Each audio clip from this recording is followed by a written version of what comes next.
안녕하세요. 인포마켓 강용훈 대표입니다. 오늘은 파두에 대해서 여러분들이 질문을 많이 해주셔서 파두가 어떻게 될 것 같냐, 이제 어떻게 될 것 같냐를 말씀드리기 전에 파두가 왜 이렇게 실적이 안 좋아졌나, 그 미스터리에 대해서 명쾌하게 설명을 먼저 해드리고 전망을 해보겠습니다. 많은 분들이 이제 상장 이후에 굉장히 매출이 늘어날 거다. 파두가 하는 게 뭐냐면 이거거든요. 컨트롤러. 이게 이제 SSD, 이게 저장 장치인데, SSD가 뭐로 이루어졌냐면요, 낸드 플래시 메모리 하고요, D램, 그 다음에 컨트롤러 세 부분으로 이루어져 있는데, 향후 이제 서버나 PC에서 이제 전통적인 저장 매체, 그러니까 하드 드라이브 있지 않습니까? HDD, 이게 이제 대체가 될 거다. SSD로. 이게 혁명이다, 이렇게 생각을 해서 이 회사 상장할 때 많은 투자자들이 높은 점수를 주었죠. 최초 상장할 때 제대로 이제 밝히지를 않았다고 해요. 매출처를. 굉장히 비밀이다, 이렇게 했는데, 실제로 이제 주요 매출처가 메타라는 게 나중에 밝혀졌습니다. 메타라면 투자 엄청 할 텐데 왜 그러면 실적이 갑자기 안 좋아졌냐? 회사의 기술에 문제가 있는 게 아니냐? 뭐 이런 식으로 시각을 가질 수 있는데, 표면적인 가장 큰 이유는요, 여러분 이거 들어보셨습니까? 캐니벌리즘이라고요. 이게 이제 번역을 하면 식인주의 뭐 이런 건데, 이게 이제 경제 용어로 번역을 하면 자기 잠식 뭐 이런 식으로 사용합니다. 이게 무슨 용어냐고요? 사업부가 두 가지가 있다고 합시다, 회사가.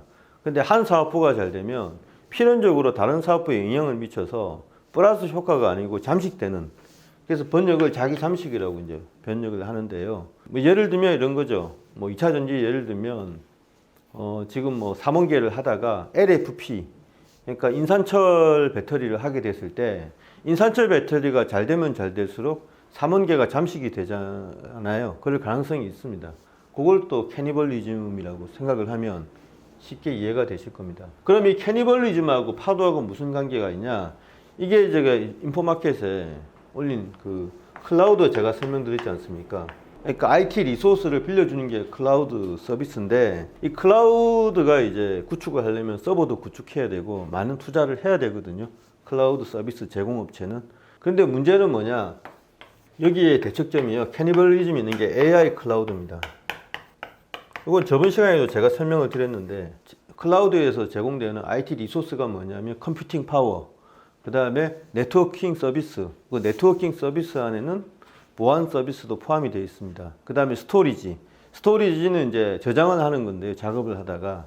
그러니까 클라우드 서비스를 이용하는 뭐 기업 개발자라든가 뭐 기업 또는 네트워크 사업자, 이런 엔터프라이즈라고 하죠. 그런 회사들을. 그 엔터프라이즈에서 사용을 하다가 중요 데이터를 저장을 하지 않습니까? 파일로도 저장할 수도 있고, 오브젝트라는 그런 개념으로도 저장할 수도 있고요. 블로그로도 저장을 할 수가 있거든요. 이게 스토리지 서비스를 제공한다 이겁니다. 그래서 컴퓨팅 파워, 그 다음에 네트워킹, 스토리지를 제공하는데, 이 컴퓨팅 파워가 발전이 돼서 AI 컴퓨팅 파워로 진화를 하거든요. 무슨 말씀인지 아시겠죠? 바로 엔비디아의 GPU를 박아 넣는다 이겁니다. 그래서 일반적인 클라우드 서비스를 제공하기 위해서 서버에 사용되는 거는 인텔에서 제공하는 뭐 CPU, 사파이어 래피드 이 정도면 될 텐데, 그게 뭐 1000만 원 정도라고 한다면요, AI 클라우드를 구축하기 위해서 AI 서버에 박아야 되는 GPU, 이런 토탈 가격이 이런 일반적인 비용보다 10배라고 하는 겁니다. 1000만 원이 들면 요건 1억 원이 든다고요. 그런데 지금은 어떻게 됐냐? 메타든 MS든 아마존이든 지금 요거는 나중에 투자하자 이거예요. 통상적인 거는 나중에 해도 되니까. 요거는 나중에 해도 되니까 지금은 뭐가 급하냐? AI 클라우드 구축이 급하다 이겁니다. 비용이 얼마나 들든. 왜냐하면 요건 AI 속성 때문에 그런데, 조금만 투자가 늦으면 한 발짝이 뒤진 게 아니고 10발짝이 뒤지게 되니까 지금은 전쟁이라고요. AI 이제 이 인프라스트럭처를 구축하기 위해서. 그래서 AI 클라우드가 비용이 얼마 들든 여기로 가야 되기 때문에 상대적으로 지금 클라우드 서버 구축은 뒷전이다 이겁니다. 이게 카니벌리즘인데, 불행히도 이번에 파도가 상장된 시점이 이 카니벌리즘이 시작된 시점하고 맞물렸다 이거예요. 그래서 클라우드에 투자를 하지 않는다. 클라우드에 투자를 하지 않으면 어떻게 되냐면 SSD 있잖아요. 요거 SSD. 요것도 나중에 해도 된다 이거예요. 제일 급한 건 지금 뭐냐면 모든 자금을 엔비디아의 칩, 그러니까 H100이죠. 그 다음에 이제 H200으로 올라갔죠. 그 다음에 이제 B100이 나온다고 하지 않습니까? B100엔 또 X100이잖아. 이게 숨가쁜 칩 쟁탈전이 벌어지고 있고, 이 칩 쟁탈에 모든 가용 자원을 쏟아부어라. 이게 지금 메타든 마이크로소프트든 아마존이든 구글이든 이쪽에 지상 명제가 되고 있습니다. 그리고 엔비디아 칩을 구입하는 거하고 별도로 또 자체적으로 추론 칩을 만들어라 이렇게 돼 있기 때문에 자원이 그냥 다 AI 쪽으로 빠져나가는 거죠. 그래서 일반적인 이 클라우드 서버도 AI 서버와 함께 동반 성장할 거다라는 등식이 완전히 깨지고 있다고 합니다. 이건 우리 예상하고 완전히 빗나가는 건데요. 카니발리즘 때문에 파도뿐만 아니고 전통적인 이 영역에서, 반도체 영역에서 성장을 꿈꾸는 일반적인 회사들이 굉장히 어려워질 수도 있다, 이런 전망이 나옵니다.